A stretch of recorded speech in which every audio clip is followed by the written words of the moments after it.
Okay. So scores aren't bad. 648, 662, 665. Now, whenever you log in, just for you to know from now on, when you log in and you're looking, this is one step that I forgot, and this is why I do this. I naturally always do it. But what you want to do is right here where it says switch to classic view. You want to look at it this way, because in this way you can see all three credit bureaus and you can see what's being placed on there, right, on your report. So I'll obviously do this for you. But one of the things that I want you to, obviously, as you can see, TransUnion, Experian, and Equifax, you have your Vantage score. So this isn't a FICO score, it's a Vantage score. Pretty much almost the same thing. It's just the percentages that they look at with regards to calculating the numbers are a little different, but it's still based on those same 5 categories. One of the things I always tell people, don't get caught up in the number. I know it doesn't make sense because we're always saying 700 club, all this type of stuff. Would you like one-on-one coaching just as you've seen in that video? Down below is a link to sign up. $39 a month for my private school community. With that, for the first 60 days, you will get one-on-one coaching, just as you've seen there, not with a group, one-on-one, mano a mano, to help you out with your first couple of rounds of letters and to answer any questions that you have with regards to credit repair. Who else is doing it like that? Sign up down. Have collection accounts and things are messed up on your credit. Underwriters, they do not use the FICO score or the Vantage score for the most part. They always have their own internal scores. So the first thing that you're going to want to look at is your personal information, right?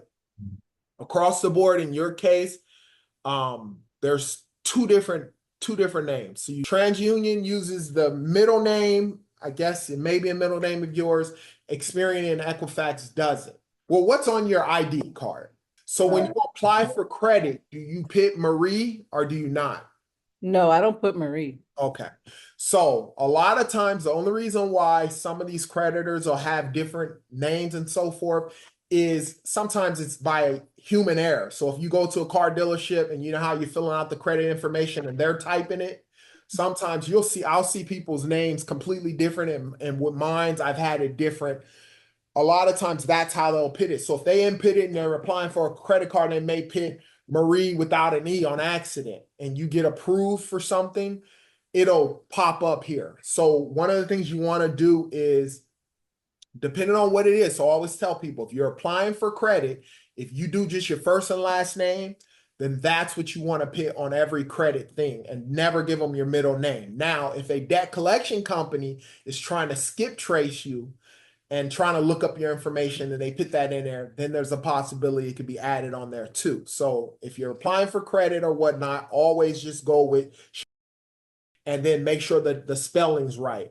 So one of the things I would do is I would get rid of this one, this Marie one on there.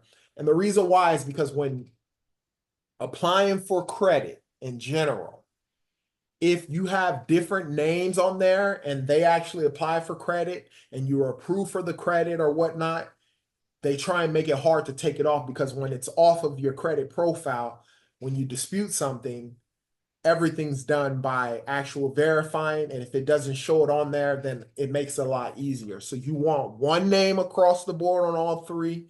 You want one address. So let me ask you this. Uh-huh. How do I remove Marie if that's actually a That's part? what I'm gonna get to. So Okay. get there. Yep, I'll explain it to you. Okay. Now, sometimes it makes it hard, but I'll explain that as it goes. So now you got on Experian, you see you have these two older addresses here. You may have possibly lived there, you may have not. I always recommend moving these, because if you're able to get them removed, if you applied for one of these older accounts that are in collections and it's attached to here, whenever you get, if you send a dispute off and it comes back as verified, that's how they do it. They'll just look at the address, they'll look at your name, they'll look at the social and say, hey, it's verified. This address was actually used. So by getting rid of these older addresses, sometimes it makes it a lot easier to dispute accounts. So I have a letter to update it, and I'll fill that stuff out for you where it shows up. My name is, Anything else on there, can you please remove it? It's not accurate. My current address is this address. All these older addresses are not applied to me. Please remove them. And then my place of employment currently right now. I wanted to jump in right now and tell you guys not to forget down below to check out my free letter bundle. You'll get 4 letters absolutely free to help you on your credit journey. There's a pay to delete, a goodwill letter, a cease and desist letter, as well as a debt validation letter. That's to help you out on your journey. Be sure to check that out in the description down below. Always tell people, you don't want to say that you're self-employed when you're applying for stuff, because in that sense, red flags, unless you can prove where you're making at least 6 figures a year and your taxes show that you make that amount. Because with myself, one of the things that hurt me with buying a home is for the first like 4 or 5 years of my business, I was doing very well. But of course, as we all learn, you write everything off. So it was showing I made a little bit amount and it killed me. This is Kevin Jewelers. It's only on your Experian report. As of now, it's only showing on here. It's a derogatory account. Hit the So account. because you said it's derogatory. Okay, so what exactly does that mean? So a derogatory or charge-off account is just a negative account. So as you can see here, the account rating right here, you see how it says derogatory? Mhm. That lets you know. But like in this case, with regards to this account, which is in a good standings, if you look at the account description, it just says individual or it's paid or closed or whatever the circumstance is. So you can look here to see what it states. But another way that I can tell that it's a bad account on this one in particular is by looking here. It says CO, which is charged off. All right, so you got the finger hut one. So as you can see, it's derogatory. Let me go ahead and write it down. Print out your credit report. Staple it, put a thing together so you'll have it and you'll know exactly what was on there in the beginning as things are getting deleted and so forth. But in this case, with this account, with factual disputing, you'll look across the board. So the first thing you want to look at is the account number.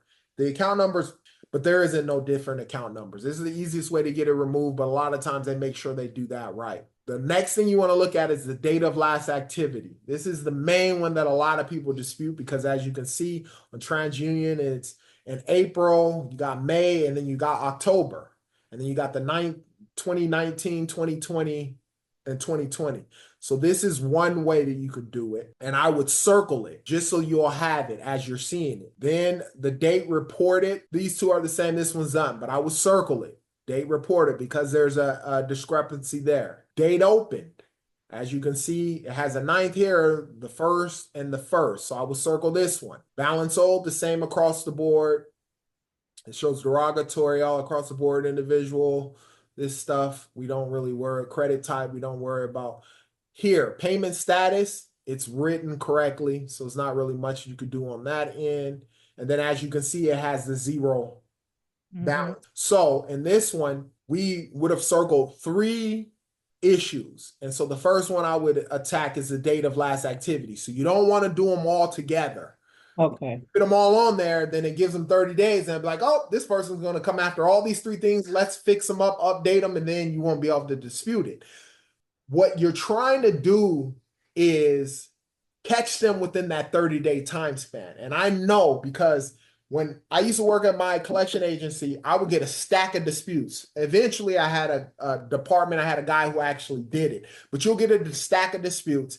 And when you're looking at them, depending on what it's stating that you have to do, you have to go in and make sure with TransUnion, Experian, and Equifax that everything's the same across the board. The thing that makes it tough is these are 3 different companies, right? So you have to send a letter to TransUnion to make sure it states the right thing.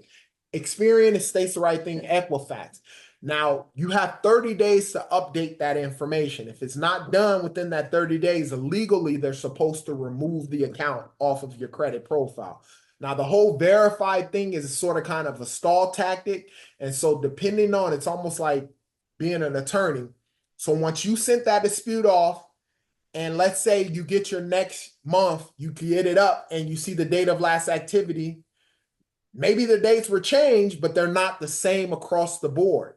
Then you attack it like you did. The only difference is you would state, last month I sent you a certified letter to address the date of last activity with regards to this account. Now, in your case, you stated, you guys said it was verified. I pulled another copy of my credit report, my updated credit report, and it's still showing that it hasn't been updated. I underlined and or highlighted or whatever it was with regards to that. I need you to update it within the 30-day time span. Again, But what if like after 3 or 4 months of rounds or whatever, and they really do update all the information? the reality is most people are coming to credit repair because they're trying to get out of paying the debt. They know they owe the money, but they're like, hey, if we could get them off and we could get it out of there, you could do that. Always tell people, out of 6 accounts, chances are you might get one, you might get all 6. But you might only get one account, you might not get 0 accounts deleted. But there's another part. Then comes the time where you're gonna have to settle out the accounts. And that's why I did Debt Negotiator Pro. So most companies are gonna charge you an arm and a leg and say, okay, well, you paid for that. We were only able to get one account deleted. We went through all the method for the 6 months or a year. Some companies will just keep you going forever, just trying to find it, and they won't tell you because they're getting your money, and eventually you'll just stop and say, oh, okay, it's not working. Thank you for your services. Other companies, like what I would do is I would do it for 6 months, and I would tell you, okay, these accounts aren't being able to be deleted. You're going to have to settle out the accounts. One or two things can happen. I can do it for you, and I'm going to charge you 20% of what the balance is. So if you owed $1,000, and I settled out that $1,000 account for me, you're gonna pay me $200 on top of whatever it is that you settle out the account. Okay. Or you could do it on your own. And so that's when I came with Debt Negotiator Pro, because as I was going through this stuff, you start learning, like, I get it. You know, some people got the money to do it and they'll just do it because they don't have the time. But most people, the reason why they're in this issue is because of finances. So I was thinking, and that's why I came up with the DIY and the Debt Negotiator Pro. But I tell you at the beginning, when I would get clients and say, hey, we can't guarantee we can get everything off. I'll know within 6 months. But with the stuff that can't come off, you're going to have to settle out those accounts. There's no way of getting around it. You have 2 options. You either wait for the 7-year statute of limitation to fall off, or you're going to have to settle out the account. That's just period, point blank. And it So when depends. you dispute something or wait for the 7 years and you want to buy a home, does that affect you buying the home? Does that even show up or? Well, technically, yes. They have an internal score number that they can actually see the stuff. But after 7 years, it doesn't matter. So even though you could have had 300 accounts. If 7 years have passed when you're going for the mortgage, by law, they're not supposed to hold it against you. Even biblically, they have the 7-year time span. After 7 years, everyone gets a fresh slate and they can't hold it against you.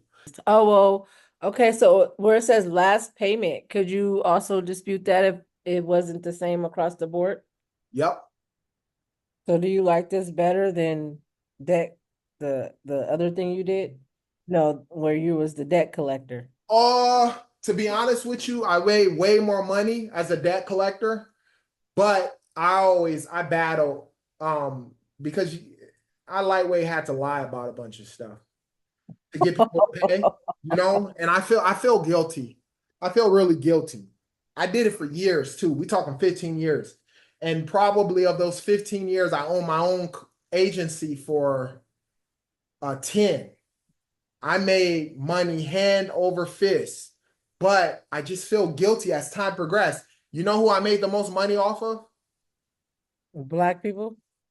No, not necessarily Black people. Single moms. You. Single freaking moms. Single moms. They struggling. You guys got the job. They scared. Yes, exactly. You're the easiest to scare. And that's why I'm doing what I'm doing now. I'm not making near as much money, but I feel better. It's just more fulfillment for me. you. I almost quit that. I almost quit a couple times. Like when I was working, when I worked for an agency, I would make 12, 15 grand commissions just off of that. But when I own my own company, it was like triple, because I'd start seeing like, wait, I'm collecting 50 grand for this company. I'm walking away with 10, 11 grand. I could do this on my own. And so I from scratch. I started to do it, bought accounts. And yeah, I spent 3 grand on my first portfolio. I got like 1,000 accounts and I collected over 75 grand on that. And I was hooked from there. But it was about the money. I was a lot younger. And then as time progressed, I was just like, man, I hate insinuating I'm gonna sue people. Because I wouldn't say I would sue you, but I would insinuate it. Then I had an in-house attorney. So then it made it easy. I would have my letters had the attorney information. You get that, people are scared and they would go. And this is before the internet and how a lot more people are a lot more educated now.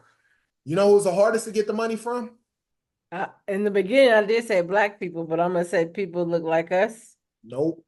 Rich Men, people. Rich people. rich people. People who got money, they know how to hide. And that's when I started learning about assets. You got your stuff? I'll get you these letters tomorrow. And then we'll get on another Zoom with regards to once you get your results and what to do next. Okay. All All right. right. Well, thank you for your time. I know I didn't have you for almost like 3 hours now, No problem. No but problem. I'm thank you. I learning. appreciate it. All right. You You have a good enjoy the one. rest of your day. You as well.